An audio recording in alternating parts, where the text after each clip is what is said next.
Neendapara മണിയൻപാറയിൽ KSRTC bus മറിഞ്ഞ് 9ാം class വിദ്യാർത്ഥിനിക്ക് ദാരുണാന്ത്യം. കട്ടപ്പന സ്വദേശിനി അനിന്റെയാണ് മരിച്ചത്. കുമളിയിൽ നിന്നും എറണാകുളത്തേക്ക് വന്ന ബസ് നിയന്ത്രണം നഷ്ടപ്പെട്ട് 25 അടി താഴ്ചയിലേക്ക് മറിയുകയായിരുന്നു.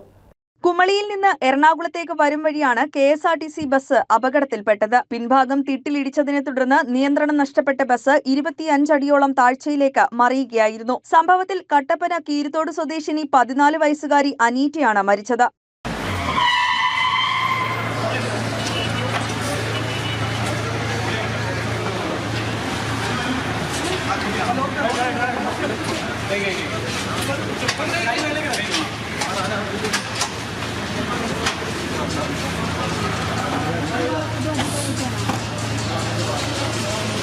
ബസിന്റെ മുൻഭാഗത്തെ ടയറിനിടയിൽ കുടുങ്ങിയ അനീറ്റയെ ഫയർഫോഴ്സ് എത്തിയാണ് പുറത്തെടുത്തത്.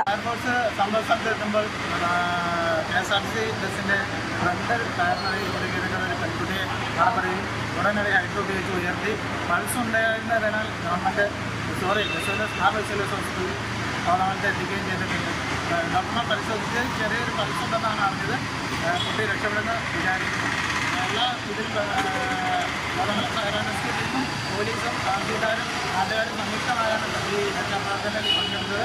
അതുകൊണ്ട് തന്നെ എല്ലാവരെയും കൃത്യമായിട്ട് ഹോസ്പിറ്റലിലെ ക്യാഷ്വാലിറ്റി അധികമില്ലാതെ എത്തിക്കാൻ സാധിച്ചിട്ടുണ്ട്.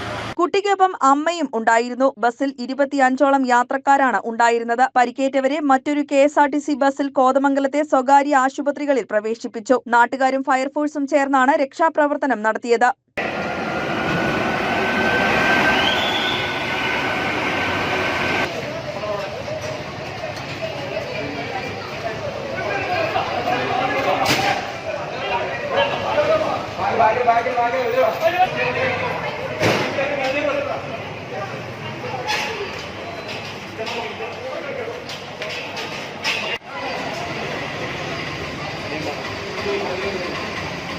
ഇന്ന് രാവിലെ 11 മണിയോടുകൂടി കുമളിയിൽ നിന്നും എറണാകുളത്തേക്ക് വന്ന KSRTC ബസ്സാണ് നേര്യമംഗലം നീണ്ടപാറ റൂട്ടിൽ വെച്ച് അപകടത്തിൽപ്പെട്ടത്. അപകടത്തിൽ കീരിത്തോട് സ്വദേശിനിയായിട്ടുള്ള 9ാം ക്ലാസ് വിദ്യാർത്ഥിനി അനീറ്റ ബെന്നി നിലവിൽ ആ കുട്ടിയുടെ മരണം സ്ഥിരീകരിച്ചിട്ടുണ്ട്. 49 പേരാണ് മൊത്തം ബസ്സിൽ യാത്രക്കാരായി ഉണ്ടായിരുന്നത്.